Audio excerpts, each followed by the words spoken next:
the talk I'm doing tonight is about internal product and why we should build internal products. So products in general is very trendy. It's like the big thing at the moment, especially with all the tech company we have around. But most of the products are, so when we are talking about products, we're all thinking about product to consumer or product to business to business. But we barely talk about internal products and how to build product to support your team internally. So that's what I want to talk about tonight. So just a little bit about me. So I've started my career in consulting. I've been a consultant at Deloitte and then Capgemini Consulting. I've helped all like big organizations to build their blueprint, and I've supported them through their digital transformation. And then I joined the Lloyds Banking Group Transformation Program, which was a 3-year program, digital program, and we built actually products that can be shared across the group. So Lloyds Banking Group it's 22 brands, and rather than building a product for an entity of Lloyds Banking Group, let's say Scottish Widows, and the same product for Lloyds Banking, we've decided to centralize everything in a kind of a startup within Lloyds Banking Group, and we built products with APIs that were consumable by everyone within the group. Then after that, I moved into a product manager role at LendInvest.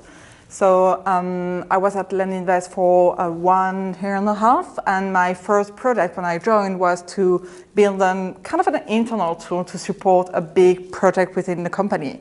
So the tool I had to build was an underwriting system to support the launch of the buy-to-let product. So we were backed up by a big bank, and we needed to launch a new product in the mortgage industry, which is buy-to-let. And in order to sustain the growth and support the growth, we needed to be able to underwrite loans very quickly. So that was my project. So I joined in May last year and developed the tool in 6 months with a team in India. And we launched the buy-to-let product 1 year ago, actually. And then there was the MVP, of course, and then we delivered the V1 and the V2. And then I moved into Checkout, so checkout.com. It's an online payment company. I joined 4 months ago, and I'm in charge of internal products. So I'm leading the team for internal products and transformation, because the two are very close to each other. But we're going to talk about that later. So I'm going to talk about 3 key things today. Internal product, what is it about? Internal products for which companies? And the principle of internal products. So internal product, what is it about? Well, what is it first? Internal product, it's just a set of tools you're building. It's a set of software. But it's, for me, in my opinion, it's about 3 things: people, efficiency, and profit. So let's start with the first one, people. So internal tools are for your people, your colleagues, your teams. And that's quite key, because what you're going to do by building internal products is actually facilitating the day-to-day job of your colleagues. Meaning that I'm sure you know colleagues, or maybe yourself, you're in a role and you have to do manual tasks every week, every month, every quarter. And it's very painful, and you know that task can be automated. You know that, but the thing is, nobody is looking at it. Nobody is taking the time to look at it and see if we can automate that. Nobody is trying to invest and say, yeah, we should invest in a tool, or maybe build a team to build a tool. So actually, when you're building internal products, your team, you're facilitating their day-to-day job. Then, in my opinion, it's a retention tool, because the thing is, when you have very manual tasks, at some point, people are leaving their jobs because it's not interesting. When you have to input data every day in spreadsheets, in systems, and you do that 3, 4, millions times through the year, it's very painful, it's not interesting, you have the impression that you're not adding value. So if you offer a tool that automates that, then your people can do more interesting tasks.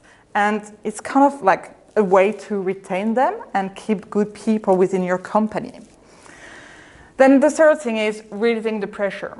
So I've seen that quite a lot during my career, which is when you do manual tasks, it's a process. And the thing is, a process, if it's not automated, well, you need to communicate it. So when you have new joiner, you need to talk about your process again and again and again.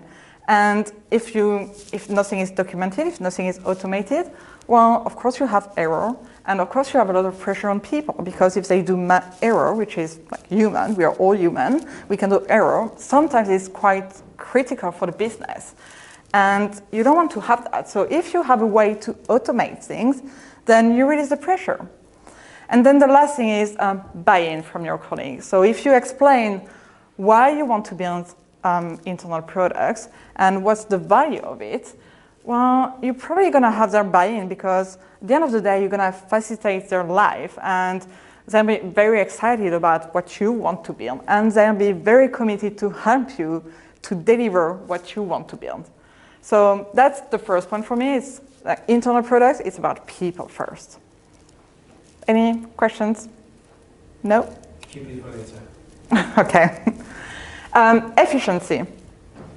So as I was saying, if it's not automated, then you have to communicate it again and again and again.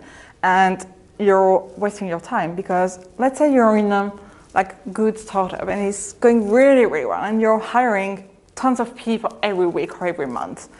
Then you have to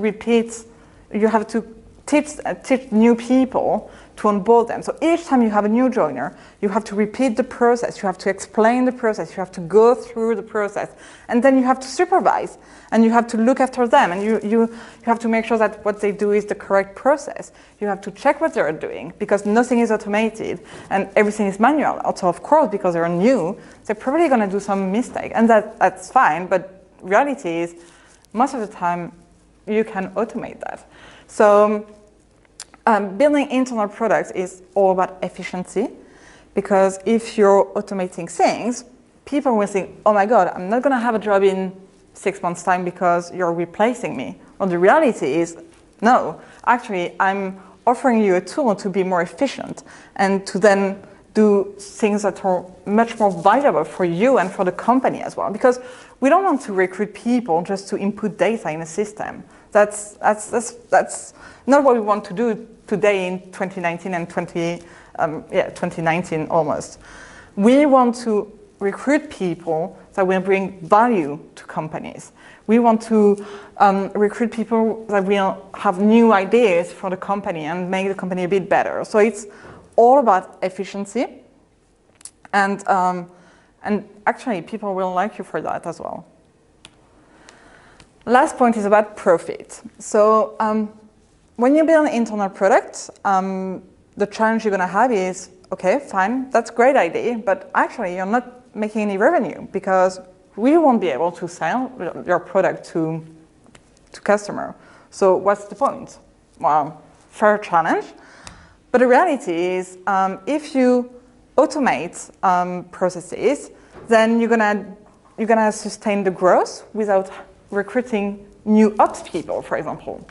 If your finance function is automated, let's say 60% of it is automated, then you can onboard new customer and having the same number of people in your team.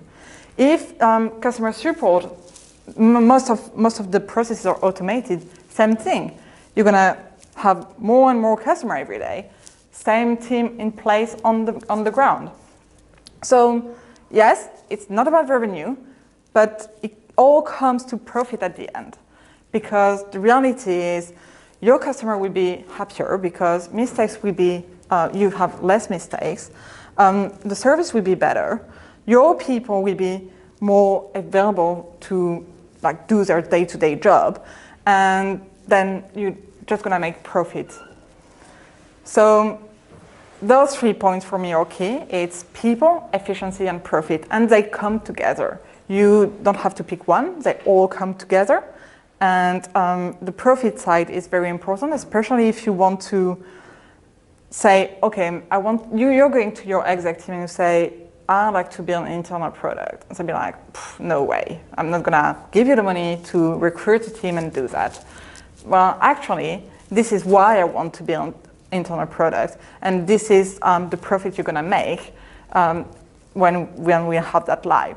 So you need to get the buy-in from your exec team and from your investor if you have investors, and it's quite easy if you just have those three things together, because when you have a fintech, especially in London, or a tech company, recruiting people is very difficult.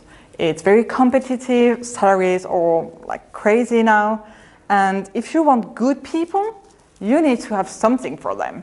And you don't want to lose good people when they're in. So if you can make their life a bit easier, well, you're gonna keep them. Efficiency, same thing. You want to do things faster, quicker, better, and that's all what the internal products can do for you. And profit, again, well, you make profit at the end. Then the second point for me is internal products for which companies. So when we talk about products, we always think about like tech companies. Yeah, digital products, what is that? I don't understand. If you talk to your parents or your friends, most of the time it's difficult to explain what you're doing. The reality is, for me, internal tools can be built for any industry. You don't need to be a tech company to build internal products. If you are a bank, you can build internal product. If you're in a hospital, you can build internal product. If you work in transportation, you can build internal product, because it's all about supporting your teams. And if you have a company that is worldwide, for example, well, having internal products to bring your team together, that would be super helpful for you. It's all about like supporting the operational side. So the principle can be applied everywhere, really. You don't need to be a tech company to build products. That's the interesting part for me. So what are the principles of internal products? Sometimes when I talk to other product leaders, they're like, well, you're different. It's not the same thing. Well, actually it is. It is the same thing. You still have customers, and you have to listen to them. And your customers are as valuable as the product, the external product ones, because they're your colleague. So they're all your colleagues. You talk to them every day. You see them working every day, and they know their job, and they be keen to help you. So you have to listen to them, because you don't know what they're doing. It's not like if you wanted to build a new product from scratch for a customer, because you're like, oh, yeah, we're gonna build an API or like a tool like WhatsApp. Well, that's good. I mean, it doesn't exist, so you can build something from scratch and you'll see if it works or not. But the reality is, when you build internal tool, you have people who do that job, and they've done that for a very long time. They know exactly what they have to do. They have business requirements. It's very clear. So just listen to them. Don't think that you know how to do their job better than them, because that's not the reality. UX, UI design is not optional. And I think that's quite important, because we said your users will be your colleagues. The reality is, your colleagues, they're on Facebook, they have WhatsApp, they're on Twitter, they have Instagram, they use an online bank portal. They use a lot of digital tools in their life, so they have the same tools as you. So they are used to have great design. And the thing is, you need them to buy in, and you need them to use their tools. So if you design you have a crappy interface, and the UX is crap, the UI is you have to do 10 clicks to get through a very simple thing. That's not something you want to build for them. So I guess here it's all about balance. Of course, you're not going to have a designer full-time designing your tool, but at the same time, it's a bit of common sense, and you don't want to deliver something that is just ugly. I mean, if you're going on Gumtree, yeah, it's a nice website, and the principles are good, but the interface is not that good. So it's not pleasant to use, and if it's not pleasant to use, you're gonna start to do the old way again and again and again because you don't want to use that tool. Documentation and training are key. So same thing, same principle again. If you deliver a tool like a digital product, you want to document it because at the end of the day, you're going to have an MVP, version 1, version 2, version 3, and your product will grow and you'll have more and more features, and maybe one day you'll leave the company and someone else will come in, and you need to have documentation for them ready. And also training. You need to train your team. Don't assume that they'll know how to use the tool just because it's their job. The reality is you're changing their routine, you're changing their job on a daily basis. They'll have to do something completely different. So you have to train them, you have to be there for them, and you have to support them through the transition because it's about change management, and change management is very complicated, and most of the time people forget about that part and they're like, yeah, we have a product, that's fine, our job is done. No, job is not done. Job is like, I don't know, maybe 70% done, but the 30% left are key. They're key for a product adoption, and they're key for your customers as well. Use the product lifecycle. Again, yes, it's internal, but why not doing an MVP, a V1, and why not doing some good QA, and why not doing pilot? Well, there is no reason for not doing that. So exact same thing. You're going to do a proper QA. You're going to do a proper pilot because your product won't be perfect the first time. So you're going to get feedback and you're going to improve your product, and then you'll be able to release a good V1 for your colleagues. Build APIs. That's quite key because maybe you're building your first internal product, but the reality is you're going to need to connect that product to other products within the company very quickly. So don't think in a standalone manner. Maybe at the beginning it's okay, but very quickly, if you're going to see some interaction between different systems, and you're going to need to consume things from other systems as well. So building APIs is quite key. And also, something you need to think about is it's an internal tool, but maybe in, I don't know, 5 years' time, you're going to be able to sell that tool externally because it's quite a good internal tool, and you'll be like, okay, let's sell that externally. It's an admin tool or whatever. So APIs are key. And then define a clear vision and mission, and that's more for you as a product manager, I would say, because you want to keep recruiting. You want to have a budget to build your team and to keep that team. You need to have a clear vision on what do you want to deliver for your exec team. Because if they're like, okay, so what's your vision? Well, I don't have a vision. I don't know. Okay, fine. Well, we're going to reallocate your budget to another team that will build an external product. Great. So that's not what you want. So it's exact same thing, a vision and a mission, or that's key. So in terms of takeaways, so the first one is if something isn't automated as part of a tool, you're going to have to keep communicating it over and over. So as I said, if you can automate, just do it. Internal product managers, they don't face all the same challenges as external ones, and that's quite key because the reality is you're gonna get feedback very quickly. I mean, when you build external products, well, how many times do you have your customers in a room and do user group session? How many times do you gather feedback from them? How many times do you have people saying, hey, great product, when you're in the office? Well, not very often, believe me. So when you build internal tools, well, you go into the office and you have people using your product. It's on their screen. You have people coming to your desk and saying, oh, thank you very much, that's super helpful. You also have like direct feedback. So like, oh, actually, you know what, there is a bug and I think we should escalate that. Or they're like, oh, maybe for the next version, maybe you should think about that feature because we've tried some stuff and actually we think that would be good.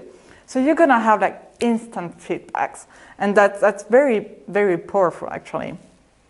Yeah, internal software must be product managed properly, meaning that you're going to have a backlog, you're going to do QA, you're going to write documentation, you're going to do training, and you're going to do product marketing as well. Because it's not because it's internal that you don't need to market your product. You still need to have the buy-in from your colleagues. Building API is all about like considering that one day maybe you're going to sell that product, but also you will need to connect that product to other systems. And the last point is, well, having a vision for your internal products and having a roadmap, a clear roadmap, will help you to stay competitive against external product teams, and that will help you to still keep the budget. And that's pretty much it.